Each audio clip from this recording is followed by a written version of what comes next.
Section 1. You will hear a conversation between an optometrist and a patient who has come for an eye test. First, you have some time to look at questions 1 to 6.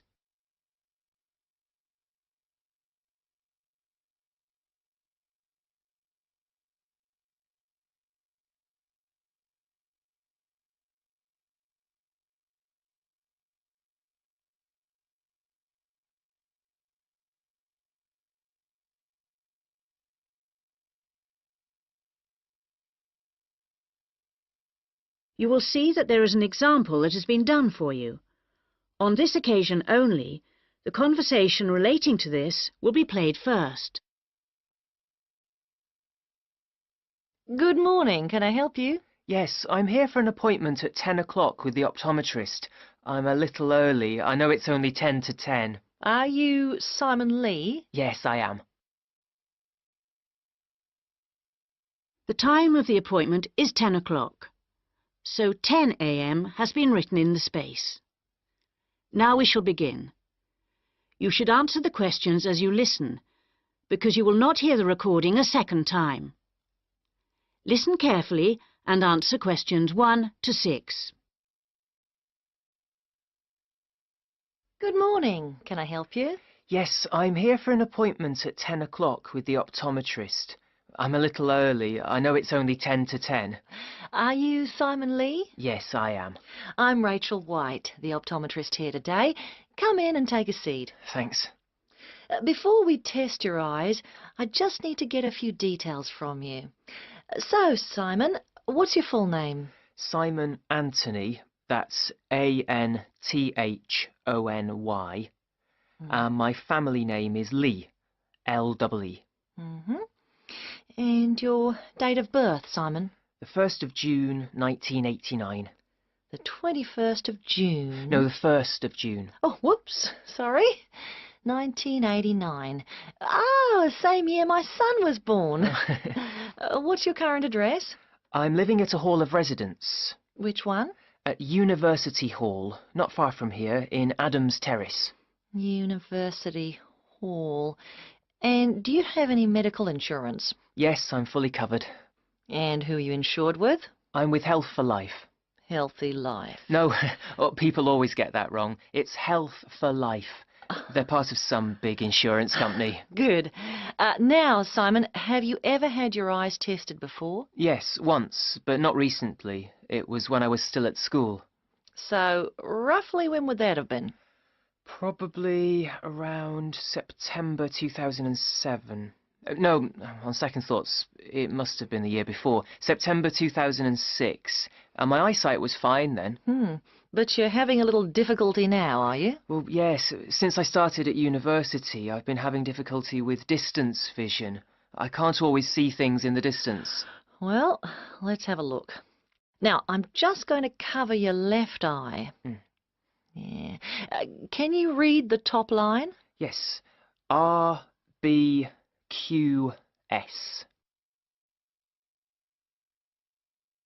Before you hear the rest of the conversation, you have some time to look at questions 7 to 10.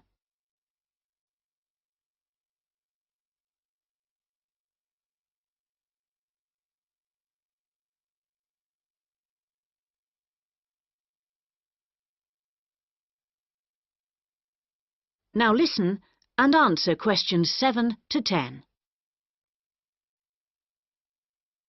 Well, Simon, your eyes have obviously got a little worse since your last test, and I think you're going to need to wear glasses. Not all the time, and not so much for reading or close work, but definitely for driving. Right, yes, I thought that was probably the case. So now you need to choose some frames. There's a wide range to choose from, as you can see. Can you give me some idea of the difference in cost? I quite liked the idea of some frameless glasses. Did you? Well, the prices vary enormously, like everything, but the frameless ones are the most expensive. The cheapest are the ones with the full frame. Perhaps I'd better go for those. Or why not try these ones with the half frame? They're not too bad. Yes, they look quite nice, and they're strong. Far less likely to break than the frameless ones. Oh, that's a good point. Okay, I think I'll take those ones. Huh. If you pop back next Monday, I should have them ready for you, and you can pay for them when you pick them up. Thanks very much. Can I pay by credit card? You can, but there'll be a slight charge if you do that. Right, I'll pay by cash then, if you don't mind. No problem. Cash, credit card, debit card, all the same to us. See you on Monday. That is the end of section 1. You now have half a minute to check your answers.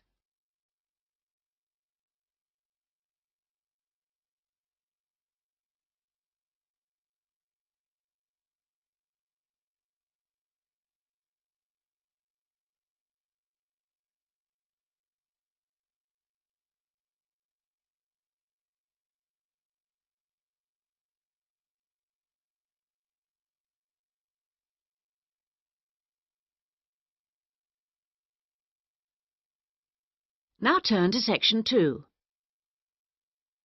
Section 2. You will hear an extract from an audio guide to the Taj Mahal. First, you have some time to look at questions 11 to 16.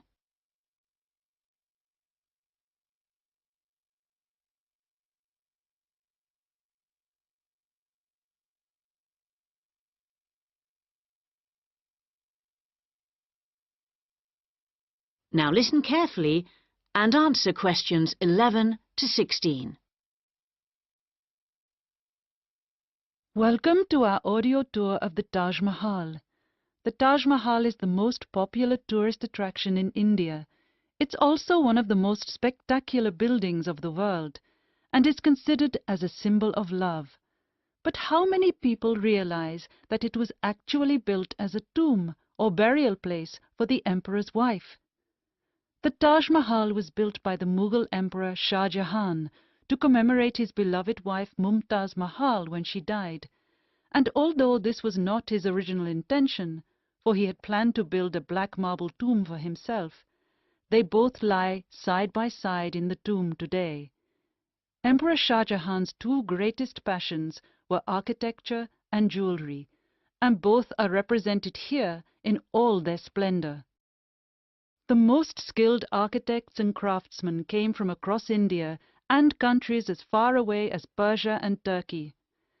Much of the structure was built in white marble that was carried by 1,000 elephants all the way from the Indian region of Rajasthan, some 300 kilometers away.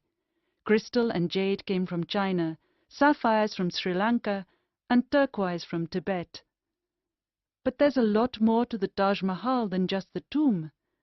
So let's have a look at the overall plan before we take a walk through the magnificent gardens. Your tour begins here, at the point marked with an X on the plan. This is known as the main gateway. Walk through the gate and you come into an elaborate garden. There are two marble canals studded with fountains which cross in the center of the garden, dividing it into 4 equal squares. Each of these 4 quarters is then subdivided into flower beds, so there are 16 flower beds altogether. The tomb stands majestically at the north end, not in the center, as you might have expected. Instead, at the center of the garden, halfway between the tomb and the gateway, there's a raised pond which provides a reflection of the Taj Mahal. It's a magnificent sight. On either side of the tomb, there are buildings made of red sandstone. The one to the west, to the left on our plan, is a mosque. It faces towards Mecca and is used for prayer. On the east side of the Taj is a building known as the Rest House. It's like the twin of the mosque, but because it faces away from Mecca, it was never used for prayer. Before you hear the rest of the guide, you have some time to look at questions 17 to 20.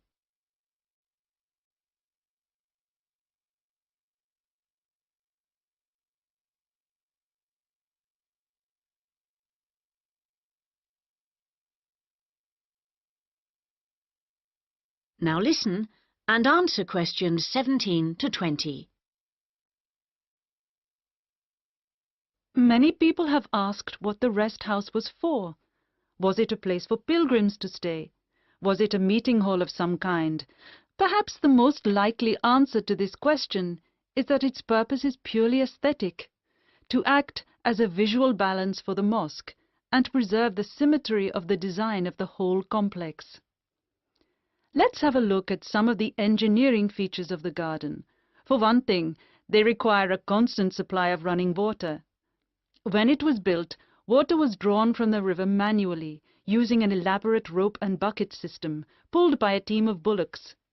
The water was then brought through a broad water channel and held in a number of supply tanks. These tanks were at varying heights off the ground and were ingeniously designed to store the very large amounts of water required. Using an elaborate system of underground pipes, the water was then distributed from the supply tanks to each of the fountains. To ensure that the water pressure was the same throughout the garden, there was a copper pot under each fountain connected to the water supply. It was undoubtedly a brilliant system. That is the end of section 2. You now have half a minute to check your answers.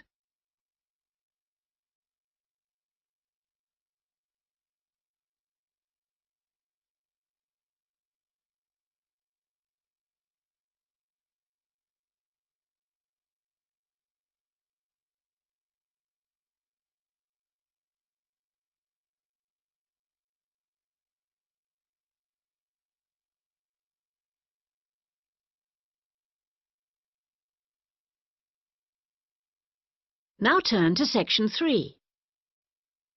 Section 3. You will hear a tutor and 2 students discussing the crop rice. First, you have some time to look at questions 21 to 24.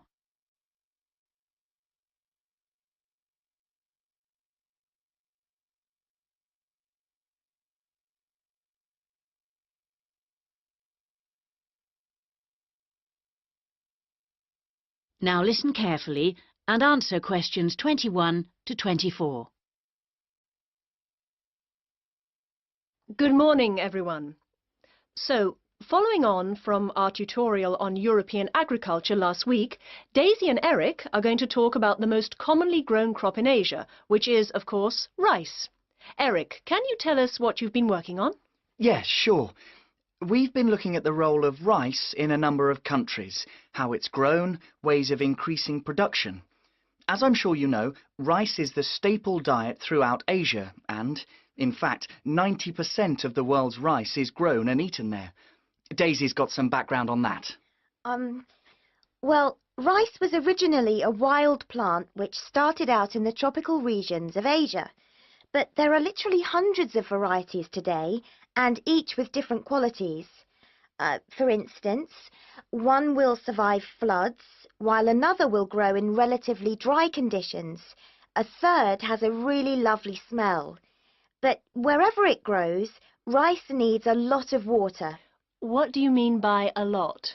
Well, it takes about 5,000 litres to get a kilogram of rice.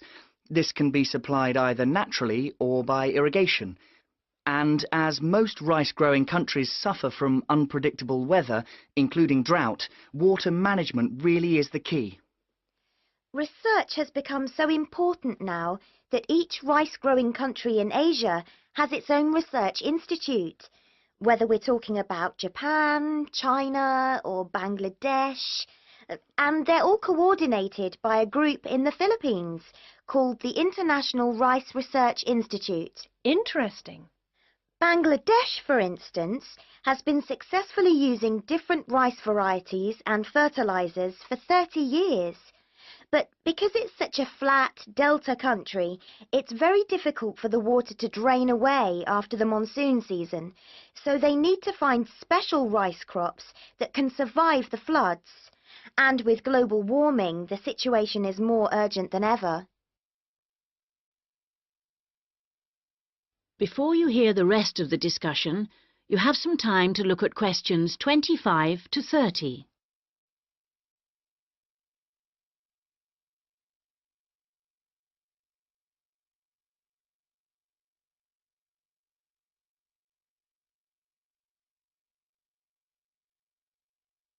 Now listen and answer questions 25 to 30. Now I'd like to move on to our comparative study. As you can imagine, China is the world's biggest rice-producing country. Collectively, the Chinese people probably eat more than 3 billion bowls of rice every day. Quite a statistic. And of course, rice plays an important cultural role too. We then compared China to Thailand. You know, even though Thailand only has about 64 million people, it's the world's #1 exporter of rice. Not China, as you might imagine. Is that so? Yes, they send their rice everywhere, in particular to Europe, as well as Africa and the Middle East. Apparently, the fact that jasmine rice is growing in popularity is one reason why Thailand's rice export industry is doing so well. People want something a bit different. And of course, Thailand is well suited to rice growing. Good climatic conditions and lots of fresh water. Going back to China for a minute, we should mention that at the Rice Research Institute in Huangzhou, they're working on ways of improving rice yields using less water. By yields, you mean the amount they can grow? Yes, they're trying to find ways to get more rice from less land, improve the taste, but also have other things in it besides carbohydrates, so that it's healthier, better for you. Good idea, considering it's the staple food.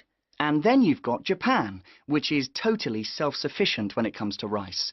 This is basically because they have a high tariff on imported rice, so everyone buys the homegrown product, and they don't export much. Yes, but you know, even though rice is a kind of sacred crop there, consumption is only half what it was in the 1960s. This trend isn't evident in Thailand or China. Interesting that you mentioned how rice is almost sacred in Japan, because I believe in Thailand it also plays an important cultural role. Absolutely. They have the royal ploughing ceremony every year, which the king always attends, and he actually scatters a new stock of seed to the farmers, who pour into Bangkok for the event. What about the global interest in organic farming? Is there such a thing as organically grown rice? Yes, indeed. And the Japanese are getting quite a taste for it, apparently. There's an experimental farm near the city of Akita in the Japanese rice belt, famous for its sake, by the way, which has pioneered organic rice production, and now it's sold all across the country. It's a bit like the recent popularity of jasmine rice in Thailand, but that's for the export market, of course. Interesting how attitudes change, isn't it? That is the end of section 3. You now have half a minute to check your answers.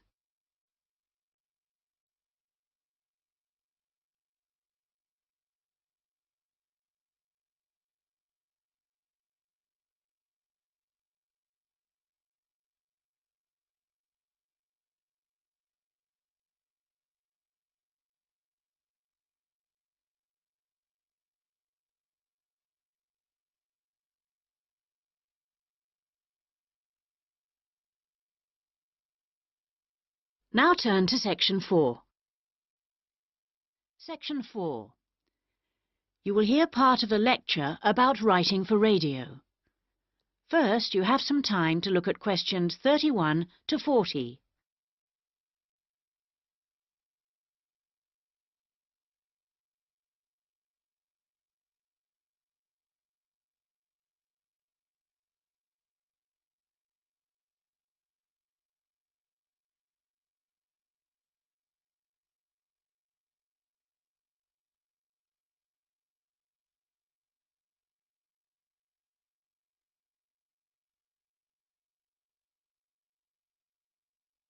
Now listen carefully and answer questions 31 to 40.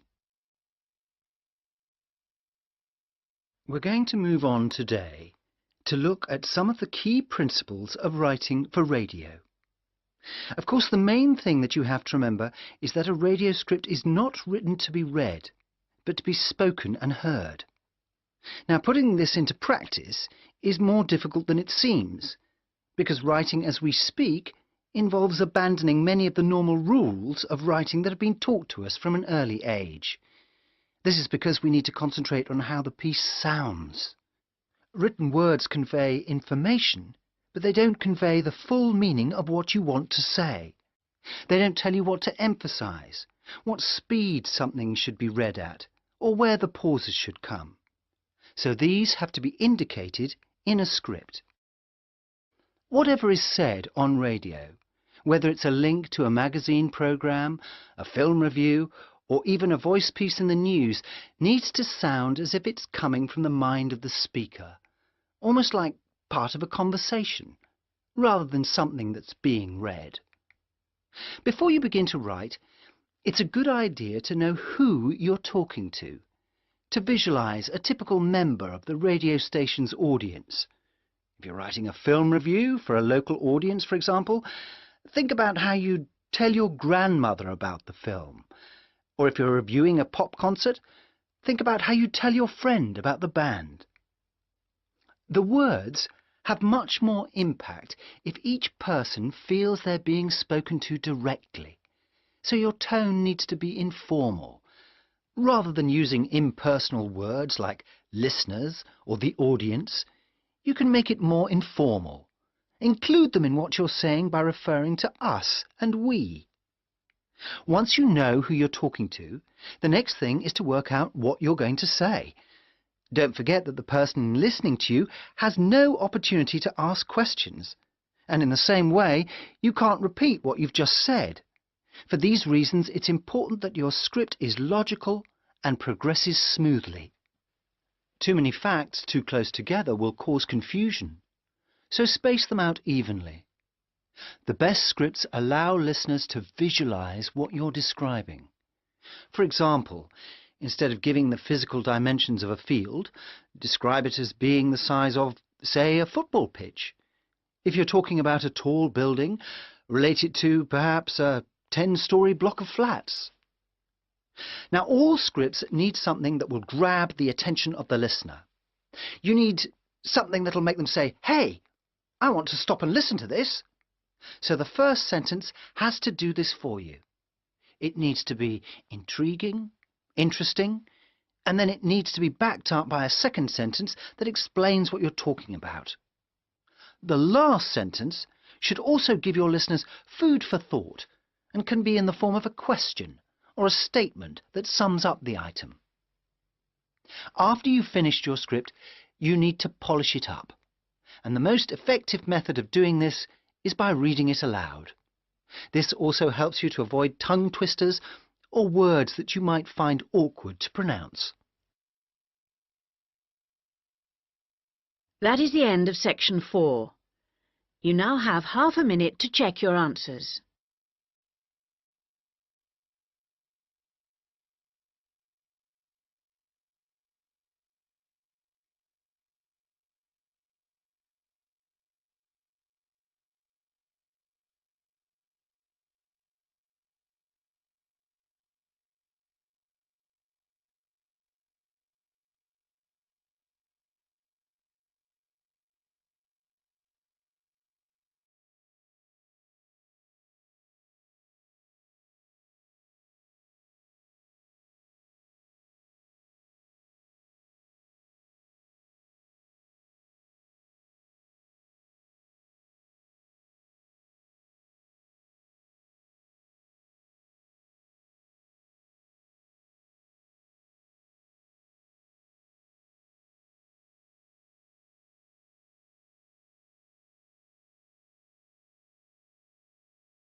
and held in a number of supply tanks.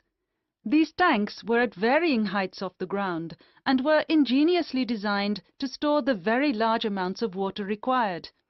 Using an elaborate system of underground pipes, the water was then distributed from the supply tanks to each of the fountains. To ensure that the water pressure was the same throughout the garden, there was a copper pot under each fountain connected to the water supply. It was undoubtedly a brilliant system. Each with different qualities. For instance, one will survive floods, while another will grow in relatively dry conditions. A third has a really lovely smell. But wherever it grows, rice needs a lot of water. What do you mean by a lot? Well, it takes about 5,000 litres to get a kilogram of rice. This can be supplied either naturally or by irrigation. And as most rice-growing countries suffer from unpredictable weather, including drought, water management really is the key. Research has become so important now that each rice-growing country in Asia has its own research institute.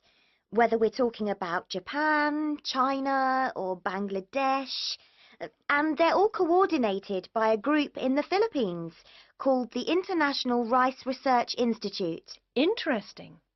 Bangladesh, for instance, has been